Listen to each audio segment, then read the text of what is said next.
আপনার বীজ উৎপাদন করেন, আপনার গবেষণা করেন না? গবেষণা দল তো বীজটাই আপনি উৎপাদন করেন চাষির হাতে বসে। আর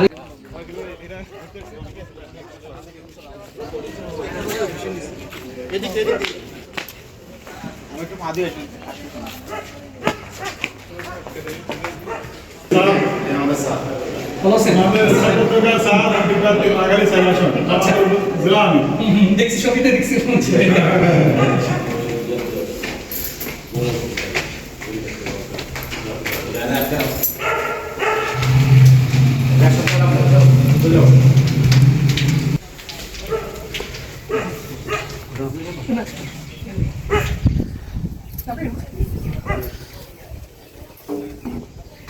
ভালো। আপনার নামটা কি? আমার নাম হচ্ছে ইনজামুল করিম। আর এত পরিমাণ তো সম্ভব না। কারণ আমাদের এখানে ডিমোডিফায়ার আছে, অর্থাৎ আর্দ্রতা মেনটেন করে ওইটার মাধ্যমে আপনার এই সংরক্ষণের বীজগুলা এবং ওগুলা মানে ভালো জাতের বীজ। মূলত আপনার বীজ উৎপাদন করেন, আপনার গবেষণা করেন না? গবেষণা দল তো বীজটাই আপনি উৎপাদন করেন চাষির হাতে বসে। আর দায়িত্বে খামার পরিচালনায় আছি। আমার মেইন প্রকল্প পরিচালক তুমি ঢাকায় বসে। এখানে আসেন মানে এখানে ওনার পদ আছে, এখানে অতিরিক্ত দায়িত্ব।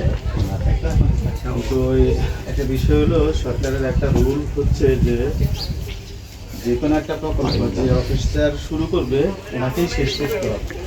এখন উনি প্রমোশন পায় অনেক উপরে উঠে গেছেন, কিন্তু ওই রুলের কারণে এটা অতিরিক্ত দায়িত্ব রয়ে গেছে।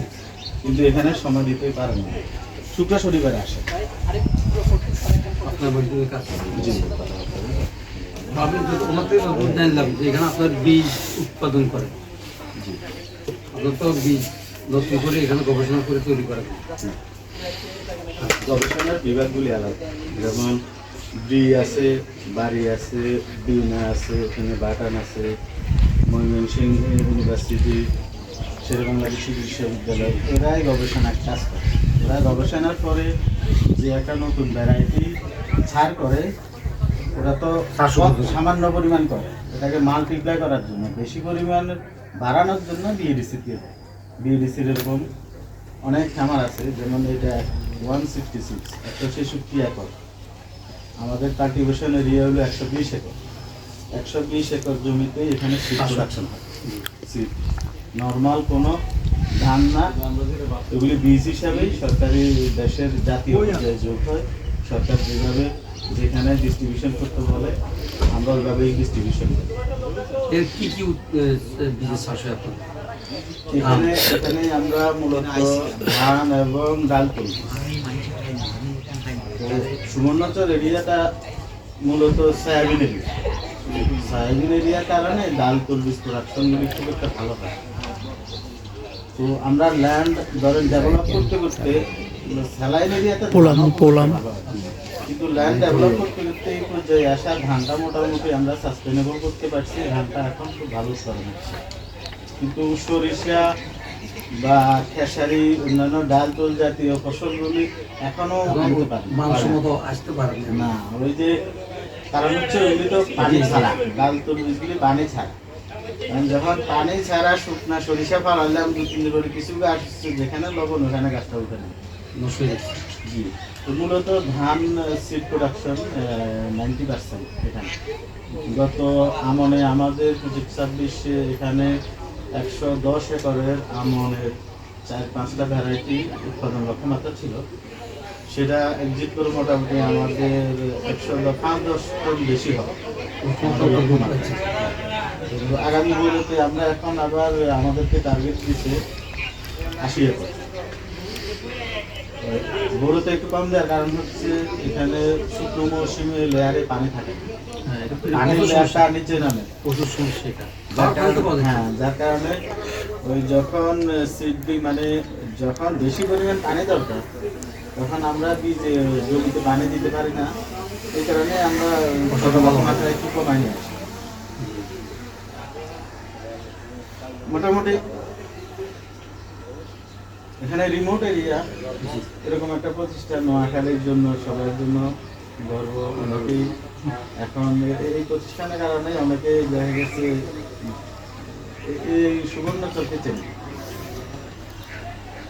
আপনার এখানে কর্মকর্তারা আপনার তো প্রধান দায়িত্বে আছেন উপপরিচালক হিসাবে। না, উপসহকারী পরিচালক আমার সাথে আছেন হিসাব রক্ষণ কর্মকর্তা, অফিস স্টাফ আরও 8-10 জন আছে, ওরা সবাই আউটসোর্সিং।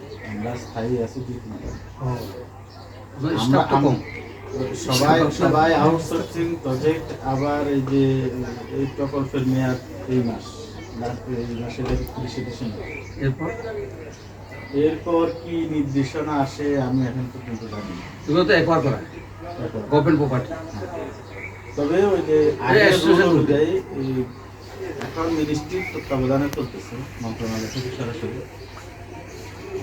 রুল অনুযায়ী আগে থেকেই বিএডিসিকে দিয়ে যে সমস্ত খামারগুলি বাস্তবায়ন করে সরকার, প্রজেক্টের মেয়াদ শেষ হলে এটা বিএডিসির মূল কাঠামোর সাথে যুক্ত হয়, তখন বিএডিসির রুল অনুযায়ী চলে। কোনো প্রজেক্টের আওতা চলে আসছে বিএডিসির একটা দেখা গেছে অভিযান মালা আছে, সরকার সংসদে পাশ করে দিচ্ছে, বিএডিসি এর অনুযায়ী চলবে।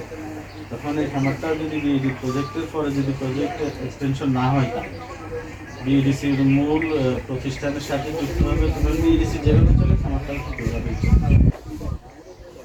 খামার হিসেবে কাজ হবে না। তখন আর প্রজেক্ট মানে বীজ উৎপাদন হিসেবে না, ওইদিকে তাহলে একটু আপনাদের অবহিত করেছি। বাংলাদেশের কৃষি মন্ত্রণালয়ের আন্ডারে যে সমস্ত প্রতিষ্ঠান, ফার্স্ট প্রায়োরিটি সিরিয়াল হল গবেষণা প্রতিষ্ঠান। গবেষণা প্রতিষ্ঠানের পরে মাল্টিপ্লাই করা প্রতিষ্ঠান হলো বীজের কাজকর্মগুলো দিয়ে দিচ্ছে সরকারের কাজ। কৃষি সম্প্রসারণ অধিদপ্তর, ওদের কাজ হলো প্রযুক্তি হস্তান্তর করা। ওরা যে ওই যে একটা কৃষককে ধরেন একটা যে গবেষণা প্রতিষ্ঠান একটা বীজ নতুন জাত আবিষ্কার করছে বা একটা প্রযুক্তি কৃষকের কাছে পৌঁছাবে, ওটা ওদের কাজ। তো ওই প্রযুক্তিটা একটা প্রযুক্তি ওদের কৃষকের কাছে পৌঁছাইতে গেলে দেখা গেছে ওরা একটা প্লট করে প্রদর্শনী, ওখানে কৃষককে কিছু বীজ দেয়, কিছু সার দেয়, ওই বীজ সারটা হ্যাঁ দেয় আর কি প্রদর্শনীর জন্য। তো ওইটাও কিন্তু বিএডিসি থেকে নেয়। অর্থাৎ এগ্রিকালচারের যে উপকরণের কাজটা করে বিএডিসি, বীজ সার সেচ তিনটাই করে বিএডিসি। আর কৃষি সম্প্রসারণ অধিদপ্তর করে প্রযুক্তি হস্তান্তর। দুটা প্রতিষ্ঠানের আলাদা এখানে অনেকে কিন্তু জিনিসটা বুঝে উঠতে পারে না। হ্যাঁ, তো সে ওই জন্য বলতেছি আমাদের কাজ হলো বীজ উৎপাদন, আর বাইরে থেকে বাজারজাতকরণ দায়িত্ব আপনাদের। বাজারজাতকরণ আমাদের বীজ বিপণন একটা ডিভিশন আছে।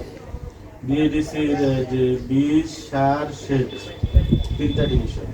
সেচ মানে যে সারা দেশে ডিপ মেশিন আছে ওইগুলি একসঙ্গে বিএডিসি। এখন অনেকগুলি চালু আছে, আবার অনেকগুলি চালু নাই, কিন্তু ইরিগেশন সেক্টরটা মেইন। ইরিগেশনের পর যে বিদেশ থেকে টিএসপি এই 3টা সার আমরা তো কমপ্লিটলি বাইরে থেকে এই সার দিয়ে দিচ্ছি। যে সব জায়গায় সব গোড়াউন এখানে লক্ষ্মীপুরের আঞ্চলিক গোড়াউন হচ্ছে মহিলা মেজিস্ট্রেট কলেজের অপোজিটে। দেখেছেন, আসেন আসেন। এইটা অত দূরে না গেলে বিআইপি আমাদের 3টা এইটা 3 নম্বর।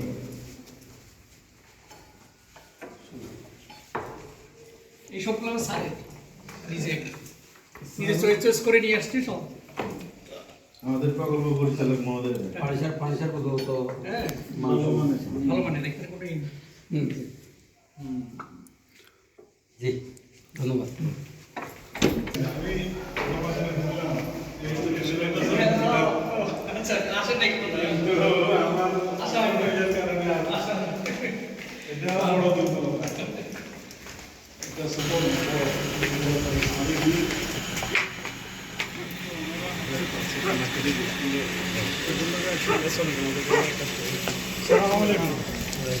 আমাদের এমপি প্রার্থী আমাদের নোয়াখালী জেলা জামাতের হোসেন আপনাদের দয়া করে দেখেন।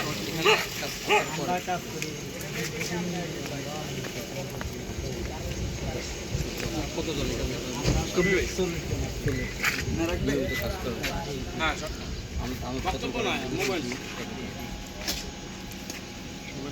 দাদা, আপনার কি এই এর তো অনেকটা ওই সবাই এখানে রে জি স্থানীয়। আমরা এখানে থাকি পানি